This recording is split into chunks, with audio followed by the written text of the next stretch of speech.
고린도전서가 고린도 교회 안에 있는 산재한 문제들에 대한 바울의 신학적이고 목회적인 응답이라면, 고린도 후서는 고린도 교회와 바울과 자신과의 그 관계성에 대해서 바울이 자신의 사도성을 변호하는 내용을 담은 서신이기도 합니다. 다시 말씀드리자면 고린도 후서는 고린도 교회와 바울과의 그 약간 오해의 문제, 과연 바울이 진정한 사도인가? 바울이 전한 복음은 진정한 그리스도 예수의 복음인가? 이러한 것에 대한 고린도 교회의 의혹에 대해서 바울 나름대로의 자신의 사도성을 변호하는 그러한 내용이기도 합니다. 그래서 바울이 이 고린도 후서에서 가장 강조한 것은 내가 바로 그리스도 예수의 종이고 분명한 사도이고 나의 삶이 그리스도 예수께서 걸어가신 바로 그러한 고난의 길을 나도 걸어갔다라는 것을 바울은 분명하게 본 서신에서 강조를 하고 있습니다. 그러면서 나의 사도성이라든가 우리가 진정으로 하나님의 거룩한 백성이라는 것을 보증해 주시는 분이 계시다는 것입니다. 그것이 바로 성령이라고 고린도 후서에서 말씀을 하고 있습니다.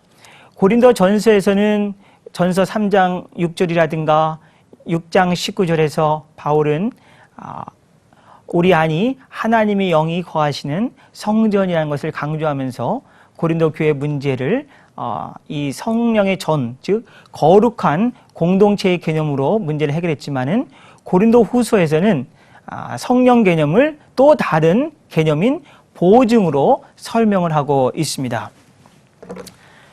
그래서 보증으로서의 성령, 이 보증에 해당되는 헬라어 단어가 아라본이라는 단어입니다.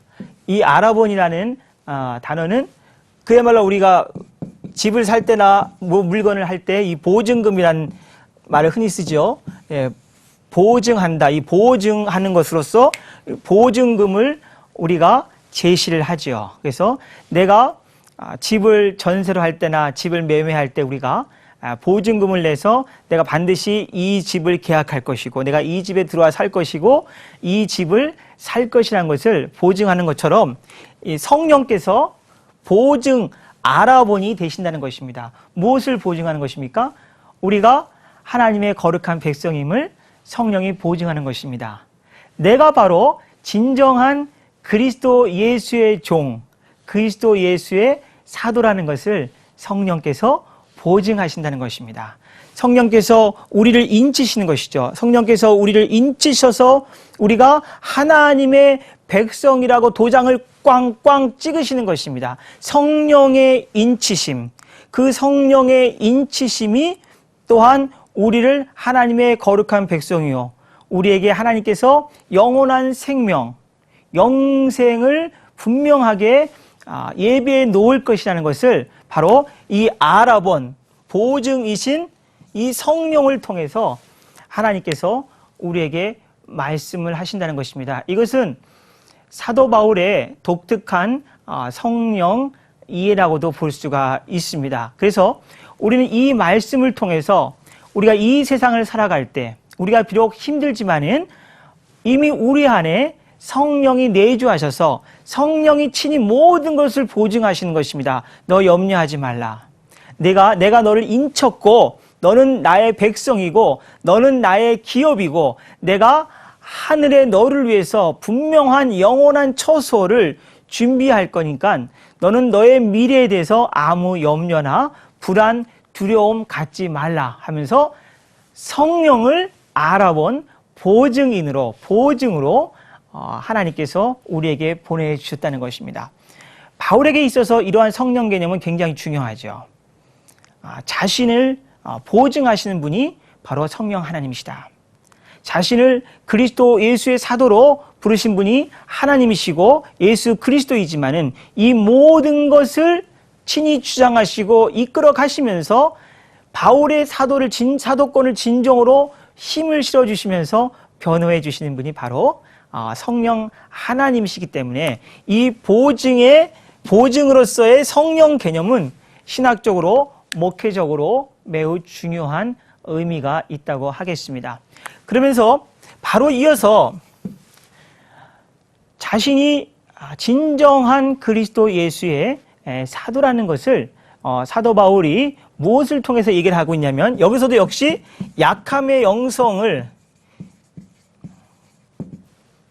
이 약함의 영성을 사도 바울이 강조하고 있습니다. 이 약함의 영성의 핵심은 뭐냐면, 그리스도 예수께서 고난을 당한 것처럼 나도 고난을 당했다는 것입니다. 고난입니다.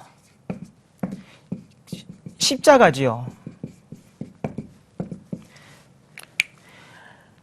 그리스도 예수께서 십자가에 달려 죽으신 것처럼 나도 그리스도 예수의 종으로서, 그리스도 예수의 사도로서 동일한 고난을 많이 받았다는 것입니다. 그래서 그리스도의 고난이 나에게 넘친 것 같이 그리스도의 위로도 그리스도로 말미암아 넘친도다라는 유명한 말을 사도 바울이 하고 있는 것입니다. 철저한 약함의 영성. 헬라 사람들은, 그리고 고린도 후서에서 바울을 대적하는 혹은 바울의 사도성을 의심하는 사람들은 굉장히 언변이 뛰어나는 헬라의 열광주의자들이라고 말할 수 있겠습니다.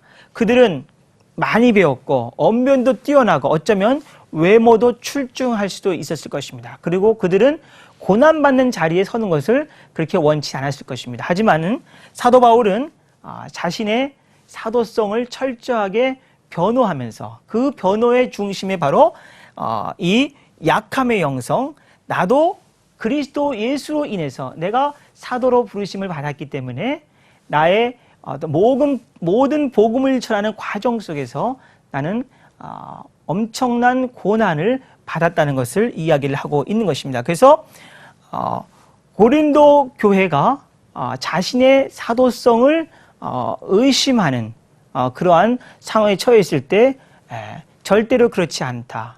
성령께서 나를 보증하고 계시고, 그리고 내가 그리스도 예수의 사도로서, 종으로서 지금 고난을 당하고 있는 것 자체가 바로 내가 그리스도 예수의 사도라는 것을 친히 드러내는 것이다 라는 것을 바울이 이야기를 하고 있는 것입니다. 이 점은 굉장히 바울 신학에 있어서 중요한 점인 것 같습니다. 이것이 바로 거의 고린도후서 맨 나중에까지 이어집니다. 그래서 고린도후서 11장 30절이나 12장 9절 10절을 보시면 사도 바울이 여기서도 역시 이 약함을 자랑합니다. 오히려 나의 약함을 자랑하노라. 사도 바울이 고린도후서 12장 7절 이하를 보시면은 여러분이 잘 아시는 대로 바울에게 있어서 그 사단의 가시와 같은 것이 있었죠. 그래서 바울은 자기 몸에 있는 이 사단의 가시를 제거해 달라기 위해서 하나님 앞에 3번 간절하게 간구했다고 그랬습니다. 하지만 그때마다 하나님께서 말씀하시기를 내 은혜가 내게 족하도다 이렇게 말씀하셨다고 하시죠. 그래서 결국 하나님께서 사도 바울에게 주신 은혜의 핵심이 무엇입니까? 그것은 바로 약함을 자랑하는 것입니다. 굉장히 역설적인 내용이죠. 우리가 잘나고 강하고 권력을 가지고 많이 배웠고 이런 것을 자랑하는 것이 아니라 내가 약하다는 것. 나는 부족합니다. 나는 이렇게 많은 고난을 당했습니다. 오히려 예수 그리스도의 십자가를 자랑합니다. 이렇게 사도 바울이 오히려 나의 약함을 자랑한다 이렇게 얘기합니다. 왜 약함을 자랑합니까? 사도 바울이 약함을 자랑할 때 성령께서 그에게 놀라운 분명한 은혜를 주신 것을 고린도후서 12장 9절에서 얘기하죠. 왜 그렇습니까? 약할 그때에 나의 약함을 자랑하는 약할 그때에 어떻습니까? 오히려 그리스도의 능력이 내게 강하게 나타나기 때문인 것이죠. 굉장히 역설적입니다. 사도 바울이 자신의 약함을 드러내고 자신의 약함을 오히려 자랑할 때 그때 그리스도의 능력이 바울의 삶 속에서 가장 강하게 드러나는 것을 사도 바울은 체험했던 것입니다. 사실 이것은 굉장히 논리적인 얘기죠. 우리가 나의 인간적인 경험과 인간적인 지식과 나의 인간적인 능력을 자랑하게 되면 그 정도 수준에서밖에 나타나지 않죠. 사실은 자기가 떠버리는 그런 자랑의 정도, 그 정도가 아니죠. 그 이하만 나타날 뿐입니다. 하지만은 사실 사도 바울이 얼마나 많이 공부한 사람입니까? 그럼에도 불구하고 바울은 자신의 약함을 오히려 드러낼 뿐만 아니라 자랑을 했다는 것입니다. 신학적으로 굉장히 중요합니다. 나의 약함을 자랑할 때 내 삶 속에서 예수 그리스도의 능력이 가장 강하게 드러나는 것을 사도 바울이 너무도 분명하게 그의 선교 사역을 통해서 체험을 했기 때문에 바울은 내가 약한 그때 오히려 내가 가장 강하다는 놀라운 고백을 할 수 있었던 것입니다. 이것은 굉장히 중요한 신학적 고백일 뿐만 아니라 목회적인 고백입니다.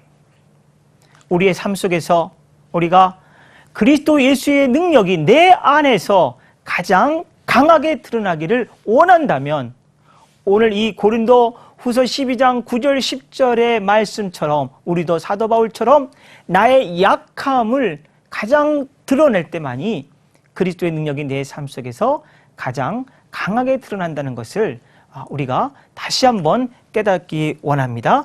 바로 오직 복음, 오직 믿음, CTS